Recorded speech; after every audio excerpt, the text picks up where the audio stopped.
Tinapay mula sa langit. A daily morning devotion with CRC family.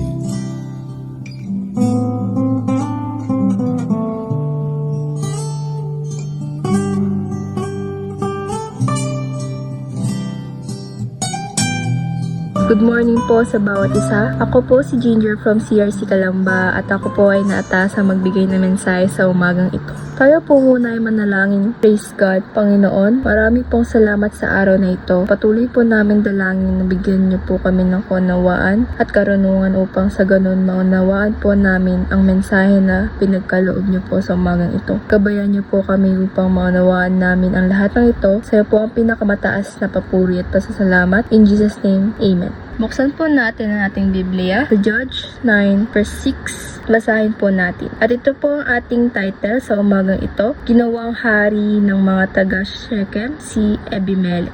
Basahin po natin ang Judges 9 verse 6. Nagkatipon ang lahat ng mga pinuno ng Shechem at Beth Milo at pumunto sila sa ginawang hari si Abimelech tabi ng puno ng Encina na nasa haligi ng Shechem. Pagkatapos mamatay ni Gideon, nagkaroon ng leadership vacuum sa Israel. Si Abimelech, isa sa 17 na anak ni Gideon, sa kanyang aliping babae sa Shechem, ay naghangad ding hari. Hindi siya tinawag ng Diyos, hindi siya pinili ng bayan, pero gumawa siya ng sariling paraan para makuha ang kapangyarihan. Judge 9 verse 6 ay simula ng madugong kabanata sa kaysaysayan ng Israel, kung saan isang taong hindi karapat-dapat umupo sa trono. Pumunta si Abimelech sa mga kamag-anak ng kanyang ina sa Shechem at kinumbinsi nila, mas mabuti pang pagharian kayo ng 17 na anak ni Jerubbaal o ng isang tao na kadugo ninyo. Pumayag ang mga taga Shechem at binigyan pa siya ng 17 peraso pilak mula sa templo ni Baal Berit. Ginamit niya ito para kumuha ng mga walang kwentang tao at pamamatay tao. Pinatay niya kanyang mga kapatid sa iisang bato. Si Jotam lang ang nakatakas. Pagkatapos ng karumal-rumal na krimen, nagtipon ang mga pinuno ng Shechem at Beth Milo at kinoronohan si Abimelech bilang hari sa ilalim ng puno ng Encina. Ito ang kauna-unahang hari na naitala sa Israel pero hindi kalooban ng Diyos. Ngayon, sa pagtatapos, ang pagiging hari ni Abimelech ay bunga ng tatlong bagay.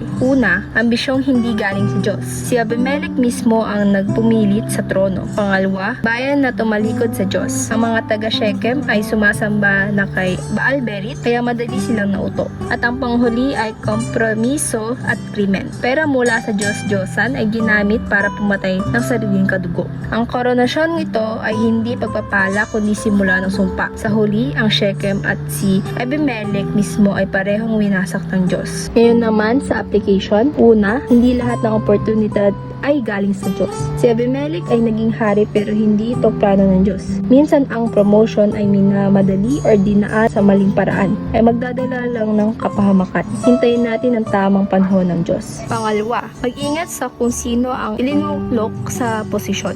Ang mga taga Shechem ay bumase lang sa kadugo namin sila at hindi sa karakter or sa calling ng Diyos. Sa church, trabaho o gobyerno, ang maling leader ay magpapadala ng gulo sa lahat. Pangatlo, ang kasalanan ay laging may kabayaran. Akala ni Abimelech at ng Shechem ay nakalusot sila. Pero sa dugo ng Judge 9, sila rin ay napatayan. Ang dinanim nilang karahasan, yun din ang aanihin nila. Marami pong salamat at muli po nating abangan ang tinapay mula sa langit every 5:30 AM. Salamat po sa Panginoon sa mensahe na pinagkaloob mo po sa amin. Ito po ay nagpakita ng sa'yo po ang lahat ng katumpayan at hindi sa aming kakayanan. Kaya patuloy po na nagpupuri at nagpapasalamat at dadakilain ka sa lahat ng oras. In Jesus' name, Amen.